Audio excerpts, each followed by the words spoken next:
ఆంధ్రప్రదేశ్లో సంచలనం సృష్టించిన లిక్కర్ స్కామ్ కేసు తుది దశకు చేరుకుంటుంది. 3200 కోట్లకు పైగా ఆర్థిక మోసం జరిగినట్లు ఆరోపణలు ఎదుర్కొంటున్న ఈ కేసులో కీలక నిందితులైన కె ధనుంజయ రెడ్డి, కృష్ణమోహన్ రెడ్డిలకు సుప్రీంకోర్టు ముందస్తు బెయిల్ నిరాకరించడం దర్యాప్తును మరింత తీవ్రతరం చేస్తోంది. ఈ కేసులో ఇప్పటికే 5 నిందితులు అరెస్ట్ అయిన నేపథ్యంలో ధనుంజయ రెడ్డి, కృష్ణమోహన్ రెడ్డిల అరెస్ట్ ఎప్పుడైనా జరిగే అవకాశం ఉన్నట్లు తెలుస్తోంది. స్పెషల్ ఇన్వెస్టిగేషన్ టీం వీరిని 3 రోజులుగా విచారిస్తోంది. అదే సమయంలో రాజ్ కసిరెడ్డిని విచారించేందుకు ఎన్ఫోర్స్మెంట్ డైరెక్టరేట్ కూడా కేసులో రంగంలోకి దిగడంతో ఒత్తిడి మరింత పెరిగింది.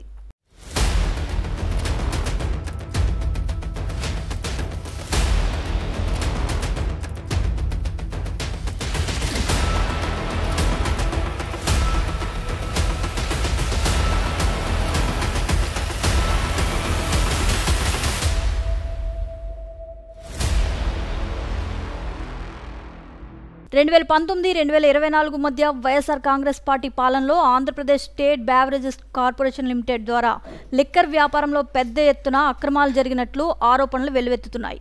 కొత్త లిక్కర్ పాలసీ పేరుతో స్థానిక బ్రాండ్లను ప్రోత్సహించి నగదు చెల్లింపుల ద్వారా అక్రమంగా డబ్బు సంపాదించినట్లు టీడీపీ నేతృత్వంలోని ఎన్డీఏ ప్రభుత్వం ఆరోపించింది. ఈ కేసులో రాజ్ కసిరెడ్డి ప్రధాన నిందితుడిగా ఉన్నట్లు సమాచారం.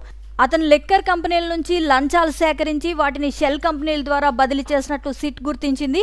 ఈ కేసులో ఆరోపణలు ఎదుర్కొంటున్న ధనుంజయ రెడ్డి, కృష్ణమోహన్ రెడ్డి ముందస్తు బెయిల్ కోసం ఏపీ హైకోర్టును ఆశ్రయించగా దర్యాప్తు ప్రాథమిక దశలో ఉన్నందున విచారణ అవసరమని బెయిల్ పిటిషన్లను తిరస్కరించింది. దీనిపై సుప్రీంకోర్టును ఆశ్రయించినప్పటికీ ఉపయోగం లేకుండా పోయింది. వాళ్ళ బెయిల్ పిటిషన్లు నిరాకరించింది. దర్యాప్తు కీలక దశలో ఉన్నందున నిందితుల కస్టడీ విచారణ ద్వారా కేసు వివరాలు తేల్చడం అవసరమని కోర్టు స్పష్టం చేస్తోంది. అయితే దర్యాప్తు అధికారులు బెదిరింపులు లేదా హింసాత్మక చర్యలకు పాల్పడితే తీవ్ర పరిణామాలు ఉంటాయని సుప్రీంకోర్టు హెచ్చరించింది.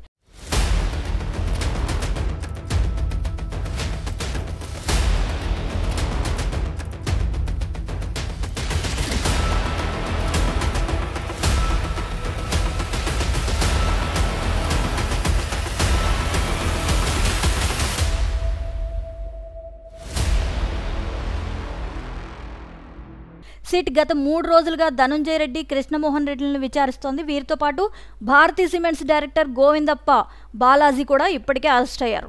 మరోవైపు ఈడీ ఈ కేసులో మనీ లాండరింగ్ ఆరోపణలపై కూడా దర్యాప్తు చేపట్టింది. ప్రధాన నిందితుడు రాజ్ కసిరెడ్డిని కస్టడీలోకి తీసుకునేందుకు ఈడీ పిటిషన్ దాఖలు చేసింది. మనీ లాండరింగ్లో రాజ్ కసిరెడ్డి కీలక పాత్ర పోషించినట్లు సిట్ గుర్తించింది. ఈ డబ్బు బదిలీలు షెల్ కంపెనీల ద్వారా జరిగిన లావాదేవీలపై ఈడీ దృష్టి సారిస్తోంది. సిట్, ఈడీ సమన్వయంతో ఈ కేసులో అసలు సూత్రధారులు, లబ్ధిదారులను గుర్తించే పనిలో ఉన్నాయి. ఇప్పటి వరకు రాజ్ కసిరెడ్డి, సజ్జల శ్రీధర్ రెడ్డి, బి చాణక్య, పైలా దిలీప్, గోవిందప్ప బాలాజీలు అరెస్ట్ అయ్యారు. ఈ కేసులో మొత్తం 33 మంది నిందితులుగా ఉన్నారు. వీరిలో వైసీపీ ఎంపీ పెద్దిరెడ్డి మిథున్ రెడ్డి, మాజీ ఎంపీ వి విజయసాయిరెడ్డి పేర్లు కూడా ఉన్నాయి. అయితే మిథున్ రెడ్డికి సుప్రీంకోర్టు ముందస్తు బెయిల్ మంజూరు చేసింది. మొత్తానికి అన్ని వైపుల నుంచి ఈ కేసులో దూకుడైతే పెరిగినట్లు సమాచారం.